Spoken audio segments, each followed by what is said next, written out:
ነውና በተለይ የፍቅር ግንኙነት እቺ ሴት በቃ የኔ ታይፕ ነች ብለ ምናምን ነገር ዲፕ የሆነ የሪሌሽንሺፕ ግንኙነት ውስጥ ከሆነ ያላችሁት ይሄ ነገር እንደ ቀላል የሚታይ ነገር አይደለም። ፍቅር ከሚያድግበት ወይም ደግሞ ከሚያበብበት አንዱ በቃላት የምናወጣቸው ንግግሮች ናቸውና ምንም ያንን ሰው ብንወደው ምንም ለዛ ሰው ቦታ ቢኖረን የሚሰማንን ነገር አውጥተን ለዛ ሰው ሼር እስካላደረግን ድረስ በዛ ደረጃ ያ ሰው ሊረዳን አይችልም ማለት ነውና አንዱ በየትኛውም ሁኔታ ላይ ሰዎች የሚግባቡላ ያን ነገር ቢኖር ማለት የለብህም። እሺ ብለህ እንኳን ብትሄድ እዛ ቦታ ላይ የሆነ የሚታይ ደስታም ወይም እሷ በፈለገችው ልክ ያንን ሞመንት ኢንጆይ ላታረጉት ትችላለህ ማለት ነው። ገብቷል አይደል? አንቺም እንደዛው እሱ የሆነ ቦታ እንሂድ ብሎ ባለሽ ሰዓት ካልሆነ ለሌላ ጊዜ ያ ነገር መዘዋወር የሚችል ከሆነ ማዘዋወር፣ ግን ፕሮግራሙ የዛ ለት ሆኖ አንቺ ግን በዛን ቀን ላይ መገኘት ካልፈለግሽ ነው ሀኔ እንደዚህ ነው። ገባሽ አይደል?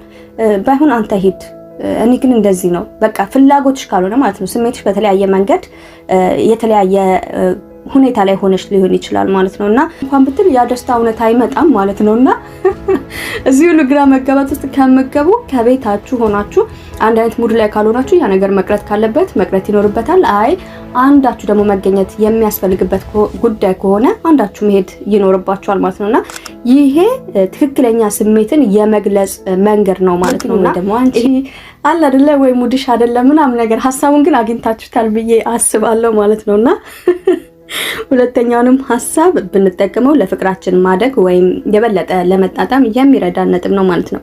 በሌላኛውና በሶስተኛው ነጥቤ ደግሞ ያስኩላችሁ ምንድነው በፍቅር ትምህርት ይኖራል፣ ጥናት ይኖራል፣ የራስ የጂም ሰዓት ሊኖር ይችላል፣ የራስ አላደል ጸሎት የምታደርግበት ወይም በቃ ወጣ ብለ ከጓደኞች ጋር አየር የምትቀይርበት ብዙ ታስኮች አሉ። አንቺም ኮንሽ እንደዛና አንዳንዴ የሆነ በጣም በናፍቆት የምትገናኙበትን ታይም ክሬት ማድረግ ይኖርባቸዋል ማለት ነው እንጂ ስልክ እንዲደብረንና ወዳልሆነ አይነት መንገድ እንድንሄድ የሚያደርጉ ሰዎች ናቸው ማለት ነው። አሳምነን ማለት ነው ያም ሰው ሳይደብረው እኛም ከምቾታችን ሳንወጣ ወይም ዲስአፖይንት የምንሆንበት ነገር ሳይፈጠር በዚህ መንገድ ተነጋግረን አሳምነን ያንን ነገር ማንፈልገውን ነገር እንደማንፈልግ መግለጽ እንችላለን። ሶስተኛው ነገር ደግሞ ይሄ የገለልተኝነት ጊዜ ወይም ለዛ ለወደድነው አካል አላደል እቺ ፍሪ ታይም ወይም ስፔስ የምትባለው ነገር ለዛ ሰው መልቀቅ ይኖርብናል ማለት ነው። ከዛ ሰው ጋር በጣም ይሄ ሃይ መሆን የለበትም በተለይ ይሄ የፍቅር ግንኙነት ላይ ስንሆን፣ ምክንያቱም ተነፋፍቀን